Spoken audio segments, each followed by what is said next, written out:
शेतकरी संघटनेचा, शेतकरी युवा आघाडीचा कांद्याला प्रति क्विंटल 3,000 रुपये हमी भाव, कांद्याला प्रति क्विंटल 3,000 रुपये हमी भाव.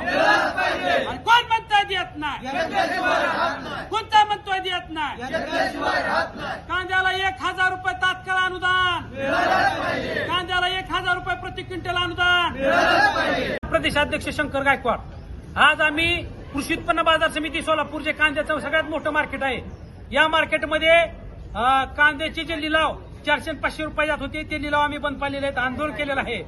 आणि आता मोर्चा आम्ही कृषी उत्पन्न बाजार समिती सोलापूरच्या मार्केट कमिटीच्या ऑफिस समोर आणलेला आहे. मी या ठिकाणी जे पणन मंत्री असतील किंवा आपले राज्याचे जे मुख्यमंत्री असतील किंवा हे सरकार असेल, या सरकारला सांगू इच्छितो, महोदय सरकार खूप मोठ्या इच्छा अपेक्षेनं तुम्हाला शेतकऱ्यांनी त्या खुर्चीवर बसवलेला आहे. परंतु तुम्ही जर शेतकऱ्यांचं जर एवढं मार्केट कांद्याचं डाऊन झालेलं असताना आणि कांद्याचं मार्केट डाऊन झाल्यामुळे शेतकऱ्याच्या आत्महत्या वाढलेल्या असताना सुद्धा त्याच्याकडे तुम्ही लक्ष देणार नसाल तर शेतकरी तुमच्याकडे लक्ष दिल्याशिवाय राहणार नाही. तात्काळ तुम्ही या गोष्टीकडे लक्ष द्या. आणि दरवेळेस हे कांद्याचं रडगाण आहे म्हणून कांद्याला प्रति क्विंटल 3,000 रुपये हमी भाव तात्काळ डिक्लेअर करा. आणि चालू कांद्याला जे 200-300 रुपयानं कांदा गेलेला आहे त्या शेतकऱ्यांचं नुकसान भरून काढण्यासाठी प्रति क्विंटल 1,000 रुपये अनुदान तात्काळ शेतकऱ्यांच्या खात्यावर जमा करा. अन्यथा आम्ही आज या ठिकाणी आंदोलन केलेलं आहे. उद्या आम्ही मंत्रालय येऊन आंदोलन केल्याशिवाय राहणार नाही, एवढा मी या ठिकाणी इशारा देतोय.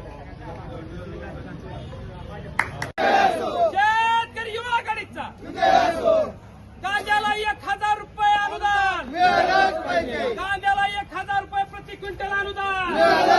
अरे कोण म्हणतोय देत नाही? अरे कोणता म्हणतोय देत नाही? शेतकरी संघटनेचा, शेतकरी युवा आघाडीचा